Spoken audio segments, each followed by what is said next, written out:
Hello everybody. और मेरा नाम है आयुष कमल और मैं एमटीएस हूँ पहले से ही। और अभी 2024 में मेरा सिलेक्शन हुआ था। इस वीडियो में हम बात करने वाले हैं, जैसा आप लोगों ने देख लिया होगा, टाइटल में लिखा है थंबनेल में कि एमटीएस लास्ट 30 डेज में, लास्ट 10 डेज में 130 पर स्कोर कैसे करें।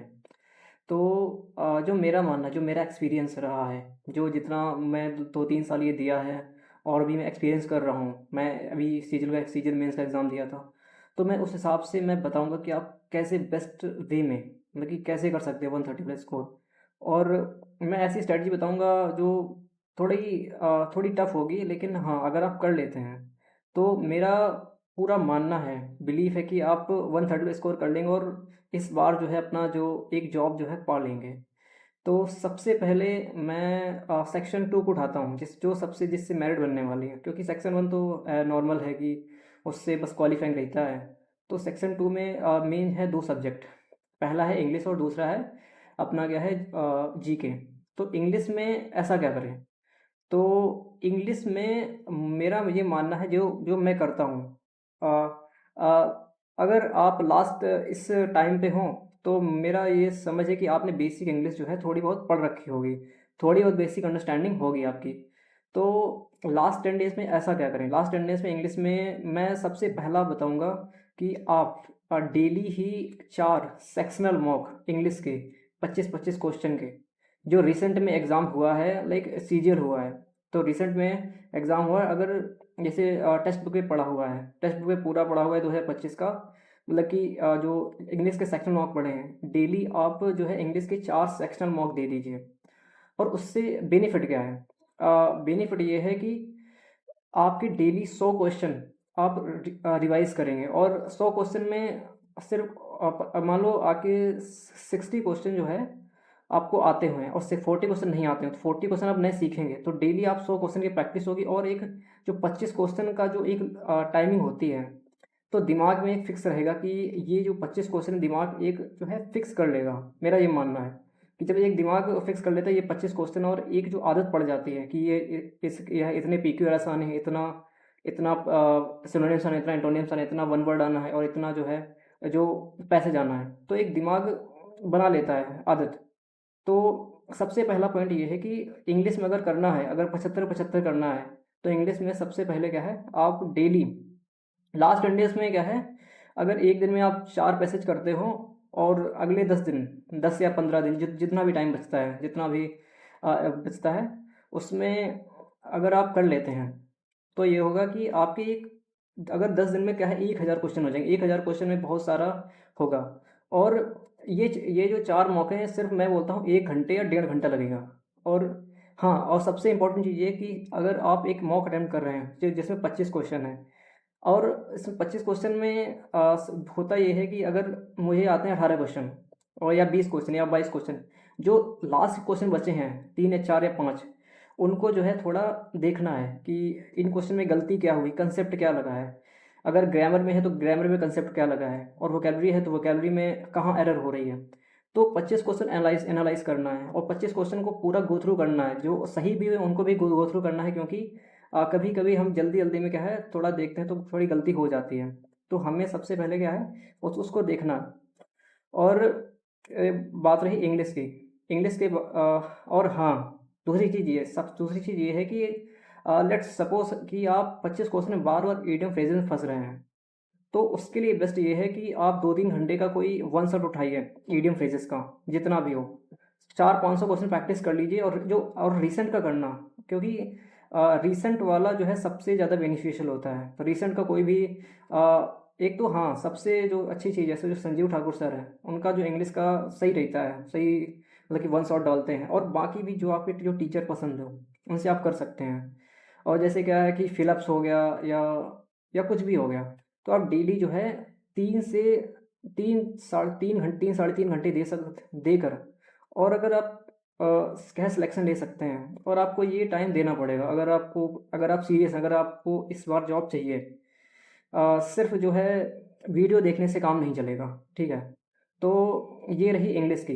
इंग्लिश में आप इतना करिए कि डेली 4 सेक्शन लगाने हैं, और दूसरी चीज़ ये है कि जो टॉपिक फंस रहा है उसको क्या है वन शॉट देखना है। इससे क्या है कि जो है आप जो है मैक्सिमम 75 में, मैं बोल रहा हूँ 75 स्कोर कर लेंगे अगर आप थोड़ा सीरियस रह के थोड़ा करते हैं, एनालाइज करके करते हैं। और दूसरा सबसे क्या बोलते हैं, जीके। जीके सबसे इम्पोर्टेंट चीज़ है मुझे लगता है, क्योंकि अब पिछली बार जो जीके आई थी थोड़ी मुझे लगता है टफ आई थी, और हर वो टफ ही आई थी क्योंकि कट ऑफ थोड़ा पिछली बार से थोड़ा लगी कम गई थी। और तो जीके में कैसे करें और क्या करें? तो जीके में जो मुझे लगता है, जो मेरा मानना है, जो मैं करता हूँ, जो लास्ट 10 डेज़ बचे हैं, ज़्यादा कुछ नहीं कर सकते हैं। जीके में 2 पार्ट होते हैं, एक होता है जीके साइंस, और तीसरा होता है ये अपना करंट अफेयर्स। तो जीके में क्या करें? जैसे लेट सपोज़ कोई भी आपके पास प्रीवियस ईयर बुक है, जो पिनाकल की भी आती है प्रीवियस ईयर बुक, और क्या बोलते हैं किरण की भी आती है। तो एक दिन में आप जैसे क्या हिस्ट्री आप क्या है फंस रही, तो हिस्ट्री में क्या है, आप हिस्ट्री के एक दिन में क्या है 400-500 क्वेश्चन ख़त्म कीजिए। और 400-500 नहीं होता, अगर 200-300 भी होते हैं तब भी चलेगा, क्योंकि लास्ट टाइम जितना हम क्वेश्चन को पढ़ते हैं, जितना हम लास्ट टाइम वाला सबसे ज़्यादा बेनिफिशियल होता है, क्योंकि पहले तो पढ़ते हैं लेकिन भूल जाते हैं, लेकिन लास्ट टाइम जो पढ़ते हैं सबसे ज़्यादा बेनिफिशियल वही होता है। डेली ही क्या है 200-300 क्वेश्चन करिए, और अगर आप ज़्यादा ही सीरियस हैं तो 400-500 क्वेश्चन कर सकते हैं, ठीक है। होगा क्या, लास्ट टाइम क्या है, अगर आप 10 दिन करते हैं, 500 गुना 10, 5000 क्वेश्चन जो है बहुत ज़्यादा बेनिफिशियल होंगे। और प्रीवियस ईयर जो है अ, आप उठा लो कि जो है प्रीवियस ईयर सबसे ज़्यादा बेनिफिशियल होता है, और ऐसे ही रैंडम क्वेश्चन मत करिए, प्रीवियस ईयर करिए, प्रीवियस ईयर सबसे ज़्यादा बेनिफिशियल है, मैं आपको कहूँगा, क्योंकि मैंने 2-3 साल दिया है, और तो मेरे को ऑब्जर्व किया है, मैंने जॉब भी लिया, सिलेक्शन भी लिया है। तो मैं अपने एक्सपीरियंस से बेस पे बता रहा हूँ, मैं सिर्फ हवा हवाई नहीं बोल रहा हूँ, जो सिर्फ मतलब ऐसे ही, ठीक है। तो जीके में क्या है, तो ये करिए, और अगर थोड़ा टाइम मिलता है तो आप जो है सेक्शन मॉक जीके के कर सकते हैं। और ज़्यादा जो है मॉक के चक्कर में मत पड़िए कि डेली मॉक दे रहे हैं, डेली मॉक दे, मॉक से कुछ नहीं होता है। अगर आप नहीं मानते तो अगर आपका दिल करता है दे सकते हैं, लेकिन मॉक से ज़्यादा जो है फ़र्क नहीं पड़ता है। तो इंग्लिश हो गया, जीके हो गया, इन पर जो है सबसे ज़्यादा जो है आपको मेहनत करनी, फोकस करना है, जितना ज़्यादा टाइम हो सकता है दीजिए। लास्ट क्या बोलते हैं कि 10 दिन बचे हैं, तो आप हो सके तो 12-12 घंटा, 15-15 घंटा दे सकते हैं, अगर अगर आपको सिलेक्शन चाहिए, अगर आप सीरियस हैं। और जिसका दिमाग थोड़ा तेज़ है तो वो 10 घंटे भी दे, वो उसको चलेगा, ठीक है। तो ये हो गया अपना क्या बोलते हैं जीके और इंग्लिश का हो गया। अब बचता है कि मैथ और का रीजनिंग। मैथ और रीजनिंग तो ये क्या है क्वालिफाइंग है, तो इसमें क्या है बहुत ज़्यादा लोड लेने की ज़रूरत नहीं है। मैथ अगर तो इतना बेसिक मैथ सभी को आता है कि 3-4 क्वेश्चन क्या है निपटा दें, 3-4 क्वेश्चन कर दें, और इतना ही अगर आप 10 भी क्वेश्चन कर देते तो सही रहेगा। तो मैथ रीजनिंग में ज़्यादा मेहनत मत करिए, कि क्योंकि काफ़ी बच्चे होते हैं जो मैथ रीजनिंग में मतलब कि उसमें कोई भी मतलब बहुत ज़्यादा इंपॉर्टेंस नहीं है, लेकिन फिर भी मैथ रीजनिंग को इतना टाइम दिए रहे हैं। टाइम देना है जीके और इंग्लिश को देना है, ठीक है। तो जो मैंने कहा है इंग्लिश जीके में बताया, वो इंग्लिश जीके में करिएगा, आपको 100% बेनिफिट होगा। तो ये रही क्या है कि अ, देखो, अगर क्या है कि मैथ हो गया, मैथ में अगर थोड़ा आप करना ही चाहते हैं, थोड़ा एफर्ट मारना चाहते हैं, तो क्या है कि सेक्शन मॉक जो है जो रिसेंट 20 जो जो क्या बोलते हैं, जो 2024 के एमटीएस के जो सेक्शन मॉक हैं मैथ के, उनको दे दीजिए। अगर क्योंकि अब थोड़ा एडुकेटिव पैटर्न आ गया है, तो सीजीएल का भी जो 2025 के पढ़े हैं उनको उनको दे सकते हैं, बाकी अपनी सेटिस्फैक्शन के लिए, लेकिन कोई ज़रूरत है नहीं, क्योंकि 4-5 क्वेश्चन बिल्कुल नॉर्मल से होते हैं, जो जिसको जो बहुत नॉर्मल है वो भी कर सकता है, ठीक है।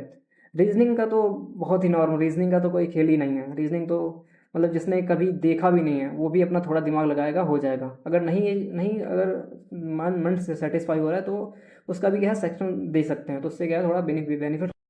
अब बात है करंट अफेयर्स की। करंट अफेयर्स में क्या करना है, जो मेरा है, मेरा एक्सपीरियंस रहा है, मेरे को लगता है जो मंथली होता है वो सबसे ज़्यादा बेनिफिशियल होता है। तो एक दिन में जो है, और हाँ, सबसे इम्पोर्टेंट चीज़ जो रिसेंट में जो एसएससी का एग्ज़ाम हो रहा है उसमें जो रिसेंट की करंट अफेयर्स है, जैसे क्या है सीजीएल मेंस में अभी क्या है नवंबर जो है, नवंबर 2025 की करंट अफेयर्स, उसके दो मेरे को 2 क्वेश्चन मिले थे, और जिसने जो मैंने पढ़े थे। तो जो है करंट अफेयर जो है रिसेंट की ज़्यादा ज़्यादा पढ़िएगा, जैसे कि है जनवरी की हो गया और दिसंबर के हो गए, नवंबर लास्ट के जो 6 महीने करंट अफेयर बिल्कुल सही से करनी है, और मंथली करनी है, ये नहीं कि पूरा डेली वाला। अब मंथली कर लेने 6-7 वीडियो, आप जो भी टीचर पसंद आता है, मेरे को लगता है जो मैं जो फॉलो करता हूँ इंडोलॉगस से, इंडोलॉगस बहुत ही सही कराता है, बहुत एक्यूरेट कराता है। तो ये आप करंट अफेयर्स के लिए कर सकते हैं। तो ये रहा आज का अपना वीडियो, और मैं लास्ट की एडवाइस देना चाहता हूँ कि जो बहुत ही क्रूशियल होने वाली है, कि बहुत लोड नहीं लेना है, प्रयास पूरा करना है, लेकिन ये नहीं रखना है कि मेरा हो ही जाएगा, क्योंकि लास्ट में नहीं होता तो बहुत ज़्यादा पेन होता है। तो एफ़र्ट पूरा मारिए, जितना कर सकते हो उतना करिए और अपना पूरा एन्जॉय करिए जो पढ़ाई को, क्योंकि बर्डन लेने से कुछ नहीं होगा, सिर्फ जो है दिमाग में वो रहेगा, और दिमाग में ये मत रखिए कि हो ही जाएगा, ध्यान में ये रखिए कि एन्जॉय करना प्रोसेस को। तो अपना पूरा एफ़र्ट डालिए, पूरी मेहनत करिए, बट बर्डन दिमाग में ना डालिए। अगर दिमाग हल्का रहेगा तो पेपर में क्या है, दिमाग क्या है, सही से चलता है। तो बहुत बहुत धन्यवाद आप सभी लोगों का वीडियो देखने के लिए। अगर आप पहली बार इस चैनल पे आए हैं तो इस चैनल को सब्सक्राइब कर दीजिए। बाकी मिलते हैं नेक्स्ट वीडियो में। धन्यवाद।